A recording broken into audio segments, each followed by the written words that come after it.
Good evening from the newsroom. The news for this Friday evening. The president of the National Day Committee says he's satisfied with the outcome of the activities during the National Day celebrations. He added that there's always room for improvement. Designated Minister Jean-François Ferrari thanked all the sponsors and participants who played a key role in making these celebrations a success. Great celebration. We're hoping that next year it can be as good. I'd like also to thank the sponsors, to thank the public. Special word also for the public. The public were amazing.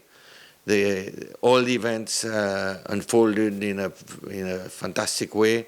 No nasty incidents.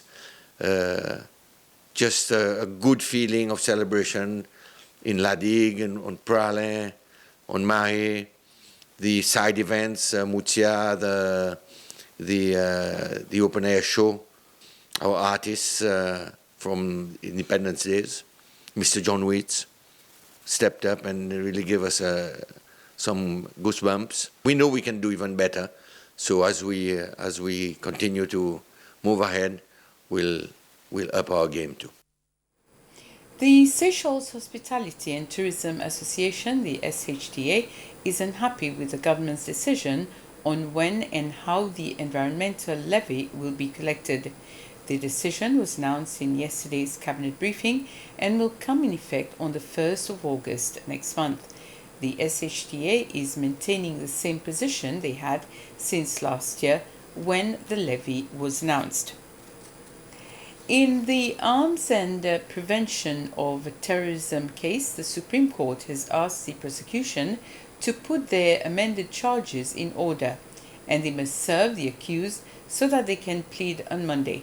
The judge has also asked the AG's office lawyer to remove the alternative charges as part of the amendments. Alternative gives the 5 accused a choice of pleading under the Anti-Terrorism Act or the Penal Code. The judge says the alternative charges do not change much in the original ones, and this morning the first accused, Mukesh Valabji, requested to have access to his laptop taken from him the day he was arrested, which he says contains documents that will help him with his defense. The Minister for Education, Dr. Justin Valentin, visited 2 schools today in relation to complaints made during recent public meetings. First was the English River Creche, where a teacher mentioned of structural issues as well as the upkeeping of the environment. He then visited Glassy Primary School, where the workload, in particular the issue of lesson planning, was what several teachers had voiced out about. Minister Valentin says that the ministry and both schools will work towards having solutions to the issues identified. The University of Seychelles had a ceremony last week at the Hilton Gastro Lounge to thank its partners that have contributed to its growth since its conception. UNICE also took the opportunity to showcase their achievements over the past 3 years since the COVID pandemic. They also introduced 2 new courses in economics and finance, as well as travel and tourism economics. UNICE's Vice Chancellor says that most programs that are introduced are based on requests by the government and private sectors. University to start developing a new program. We do this from the advice and from the research that the government would have done. For example, the Ministry of Trade, National Development, they would have the national priorities. And it is our obligation to answer to this demand for the country. But we also do our own market research, depending on what we see would be the need of the country. And we develop programs also based on that. And we found that for both influencers, if I can say that, we have been able to respond to demands of the community. And we're very proud today to say thank you to everybody who have supported us, advised us, and helped us get to where we are today. And next year, hopefully we will all celebrate our 15th year anniversary together. The L'Hospitalité La Fierté Seychelles team in the tourism department organized a half-day session for boat skippers and others in this field. The Director of Industry and Human Resource Development, Diana Kat, explains that the session is to reinforce the level and standard of services offered by this group of people.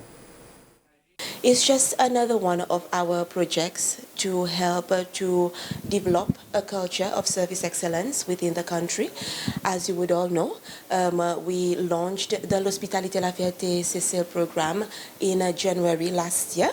And since then, it has been the aim of the tourism department to try and instill service excellence wherever we go. So irrespective whether you work directly in this industry or anywhere else that has a direct impact on our tourism industry, we are strongly encouraging people to deliver great service. The Seychelles Bureau of Standards, the SBS, is expected to receive a nuclear moisture density gauge and a chromatography system later this year.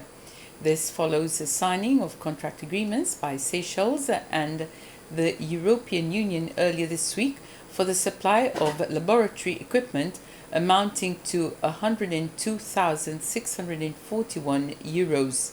The agreements were signed by the Principal Secretary of the Foreign Affairs Department, Viviane Foctave, and the head of the delegation of the European Union to Seychelles, Vincent Deger.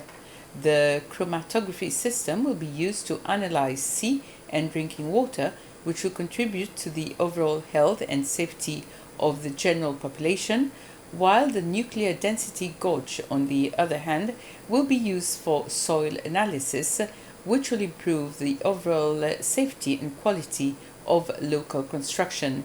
The two parties said in a joint press release that the equipment will further improve the capacity of the SBS.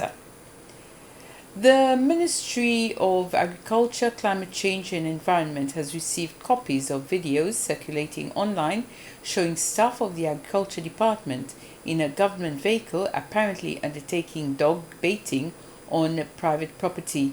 The ministry has, in a communiqué, said that since its last public statement on dog control in mid-April, its position remains that dog baiting has been suspended and under no circumstances should any officer carry out such operations. The ministry strongly condemns such action, which goes against the position agreed with all parties concerned.